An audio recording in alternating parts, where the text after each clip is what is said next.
Saudara Partai Keadilan Sejahtera atau PKS menolak wacana penambahan masa jabatan presiden menjadi 3 periode dalam amandemen Undang-Undang Dasar 1945.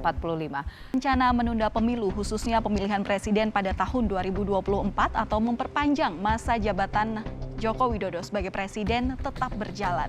Manuver partai pendukung Jokowi dan suara di tengah masyarakat sudah memunculkan kampanye tentang Joko Widodo tetap memimpin Indonesia pada 2024.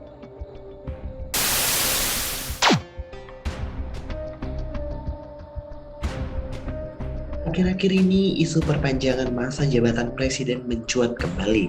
Polemik perpanjangan masa jabatan presiden ini menuai kontroversi karena beberapa pihak setuju dengan perpanjangan masa jabatan presiden karena elektabilitas kepemimpinan Jokowi masih sangat tinggi dan juga karena alasan pandemi. Sementara itu, tidak sedikit pihak tidak setuju dengan perpanjangan masa jabatan presiden karena dianggap merupakan kemunduran demokrasi dan inkonstitusional. Presiden Jokowi sebenarnya secara tegas menolak perpanjangan masa jabatan tersebut. Sebenarnya bagaimana awal mula isu ini mencuat dan apakah hal ini dapat direalisasikan atau melanggar konstitusi? Untuk menjawab pertanyaan tersebut, mari kita bahas di acara News bersama saya Andreas Bersinaga dengan NIM 215063001111032.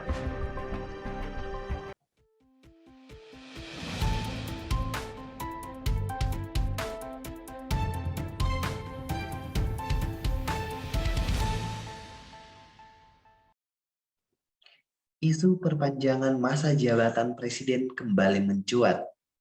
Dilansir dari website kompas.com, wacana perpanjangan masa jabatan presiden menjadi perbincangan hangat masyarakat sejak munculnya isu wacana mengamandemen Undang-Undang Dasar 1945.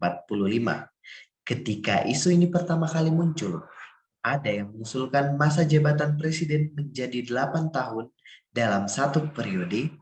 Ada pula yang mengusulkan masa jabatan presiden menjadi 4 tahun dan bisa dipilih sebanyak 3 kali. Usulan lainnya, masa jabatan presiden menjadi 5 tahun dan dapat dipilih kembali sebanyak 3 kali. Kala itu, Jokowi langsung merespon isu tersebut. Dengan narasi tegas, ia mengatakan tidak setuju usaha perpanjangan masa jabatan presiden. Dia bahkan curiga ada pihak yang ingin menjerumuskannya dengan mengusulkan wacana tersebut. Dengan tegas, Jokowi mengatakan bahwa jika ada yang mengusulkan itu, ada 3 motif. Yang pertama, ingin menampar muka Jokowi. Yang kedua, ingin mencari muka. Dan yang ketiga, ingin menjerumuskannya. Selanjutnya, isu ini kembali muncul pada tahun 2021. Kali ini melalui pernyataan mantan Ketua MPR, Amin Rais, yang menyebut bahwa skenario mengubah ketentuan dalam Undang-Undang Dasar 1945 soal masa jabatan presiden. Jokowi menegaskan sejak awal ia sudah menyampaikan bahwa dirinya adalah produk pemilihan langsung berdasarkan Undang-Undang Dasar 1945 pasca reformasi. Karena itu, masa jabatannya dibatasi 2 periode saja.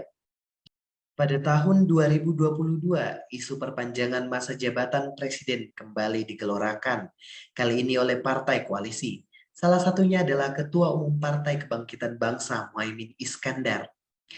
Ia mengaku mendengar masukan dari para pengusaha, pemilik usaha mikro kecil dan menengah atau UMKM, hingga analis ekonomi sebelum menyampaikan usulan itu. Usulan itu lantas didukung oleh Ketua Umum Partai Golkar Erlangga Hartarto dan Ketua Umum Partai Amanat Nasional Zulkifli Hasan. Sebelumnya, wacana penundaan pemilu juga sempat digulirkan Menteri Investasi atau Kepala Badan Koordinasi Penanaman Modal Bahlil Lahadalia. Namun, menurut pengamat politik Universitas Paramadina, Henry Satrio menyebut alasan apapun tak bisa dibenarkan untuk mengubah masa jabatan presiden 2 periode. Menurutnya, jabatan 3 periode bagi Presiden Republik Indonesia merupakan kemunduran bagi demokrasi, bukan membawa demokrasi Indonesia ke arah yang lebih baik. namun makin membuat demokrasi Indonesia semakin hancur. Hal ini dipertegas dengan Undang-Undang Dasar 1945 pasal yang ketujuh yang mengatakan bahwa presiden dan wakil presiden memegang jabatan selama 5 tahun dan sesudahnya dapat dipilih kembali dalam jabatan yang sama hanya untuk 1 kali masa jabatan, yang berarti bahwa presiden hanya memiliki masa jabatan 5 tahun dalam sekali periode dan dapat menjabat maksimal 2 periode. Jika usulan perpanjangan masa jabatan tersebut dilaksanakan, maka jelas kita mengalami kemunduran demokrasi dan mengkhianati konstitusi. Sementara itu, menurut ahli hukum tata negara Yusri Isha Mahendra, peluang menambah masa jabatan hanya bisa dilakukan dengan mengubah konstitusi. Mengubah konstitusi atau mengamandemen Undang-Undang Dasar 1945 bukanlah solusi yang baik, sebab Undang-Undang Dasar 1945 tidak bisa diutak-atik begitu saja. Undang-Undang Dasar 1945 bisa diubah bila ada alasan dan dampak yang sangat genting. Alasan pemulihan ekonomi adalah alasan yang tak cukup kuat untuk mengubah Undang-Undang Dasar. Dari pemaparan di atas, jelas bahwa tidak ada sesuatu yang genting saat ini. Oleh karena itu, jelas bahwa usulan perpanjangan masa jabatan presiden tidak dapat direalisasikan karena tidak memiliki alasan yang jelas. Maka dari itu, kita sebagai warga negara harus tetap selalu menjunjung tinggi kesepakatan-kesepakatan dalam proses memperjuangkan demokrasi dan tunduk pada konstitusi yang berlaku. Terima kasih.